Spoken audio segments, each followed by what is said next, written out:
Hello everyone, my name is Xuning Guo. Today I want to discuss participatory culture with you.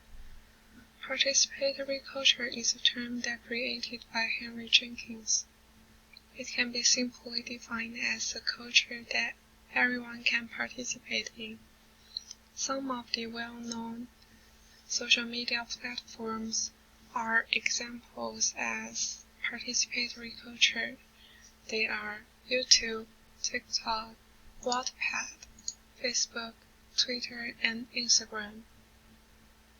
First, I want to show you how I summarized this week's readings and videos.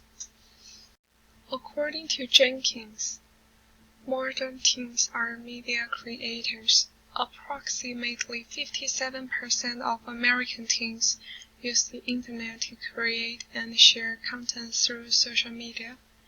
They are media creators. They are involved in participatory culture, where everyone participates. People take media in their hands, produce and share it. Participatory culture is a culture characterized by low barriers to artistic expression and civic engagement, strong support for creating and sharing creations, and some type of informal mentorship.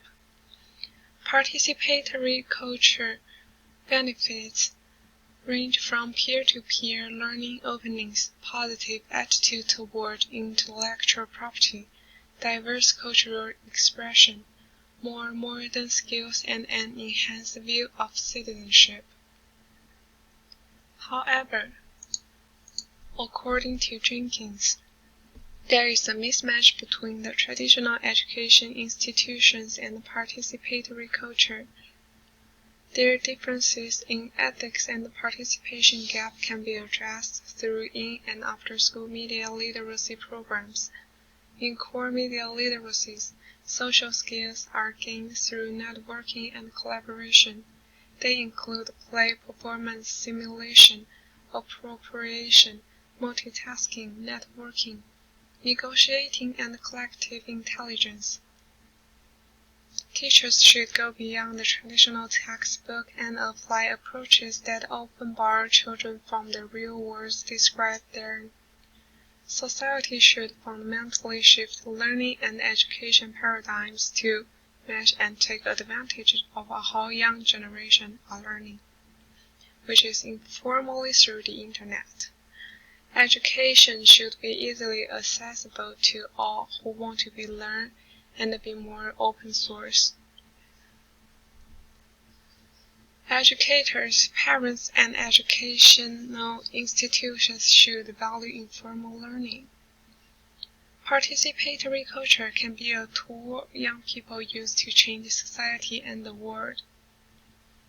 Instead of snooping over children's shoulders for informal learning activities, teachers and parents should support them. Offer adult guidance, engagement, and the validation of their skills to prepare them to rise to higher levels and earn recognition. Informal education, especially through emerging online avenues, is valuable to modern young generations. Therefore, the friction between traditional learning and the participatory culture can be reduced by blending the two to provide more coordinated learning. My reaction to participatory culture is that I think it is a critical topic. The diversity and versatility is unbridled like traditional textbook learning. However, traditional approaches are essential foundations for new learning methods. Despite the future impact and benefits of informal learning, more so participatory culture, traditional learning is relevant in laying the foundation and enabling these emerging informal learning approaches and digital media creation and sharing. In a rapidly shifting world, informal education, especially through online avenues, is pivotal in modern real-world situations.